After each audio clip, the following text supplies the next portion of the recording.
Hi everyone, it's Erin from the Impatient Gardener. I have just had a really long day in the garden and I'm fairly exhausted and I look like I've had a long day in the garden. But I wanted to finish the day doing, I kind of save the really good jobs for the end of the day because they're my favorite and it's kind of something to look forward to.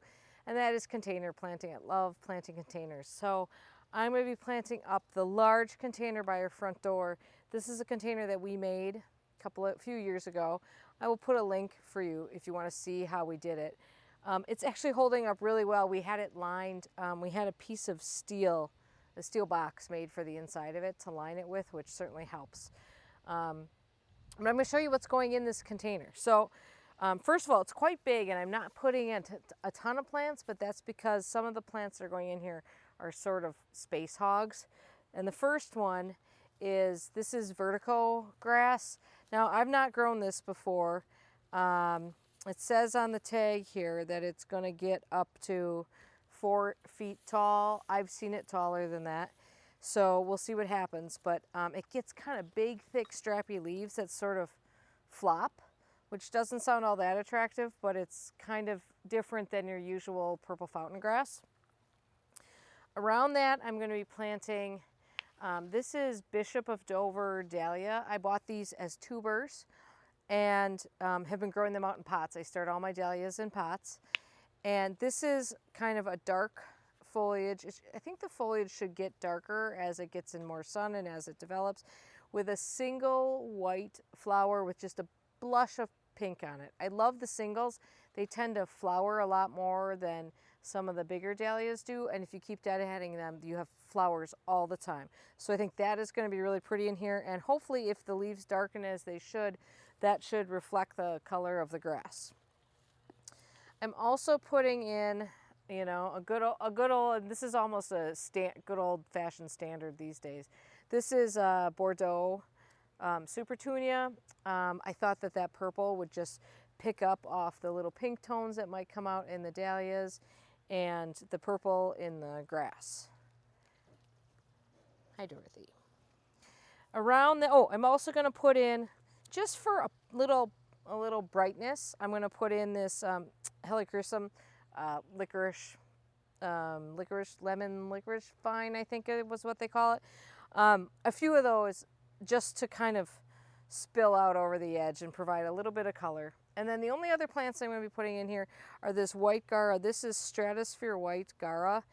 And what I'm hoping will happen is that this will kind of provide that sort of ethereal look. I'm really into these sort of more natural looking planters when you can get that look. And I just thought this might kind of float around and just look sort of airy and nice.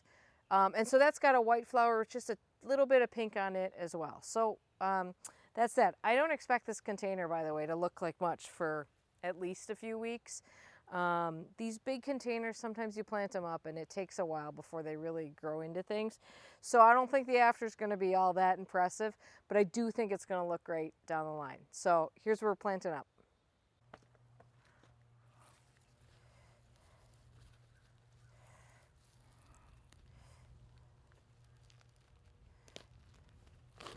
I always like to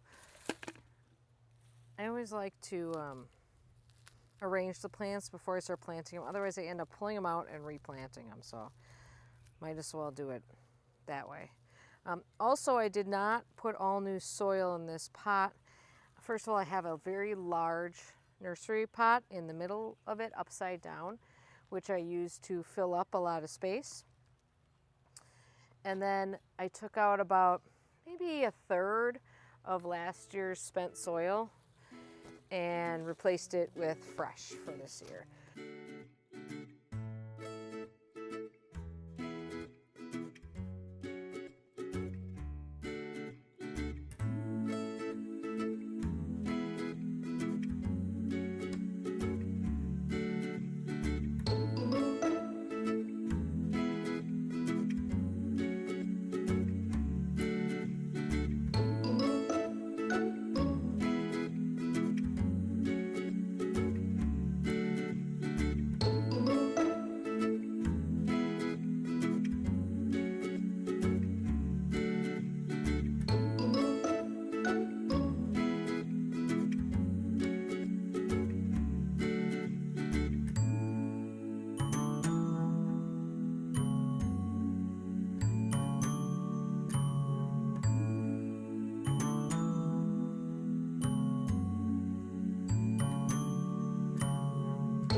we go. I think that's going to be pretty. We'll see how it goes. I will give you updates on this container as it grows throughout the year.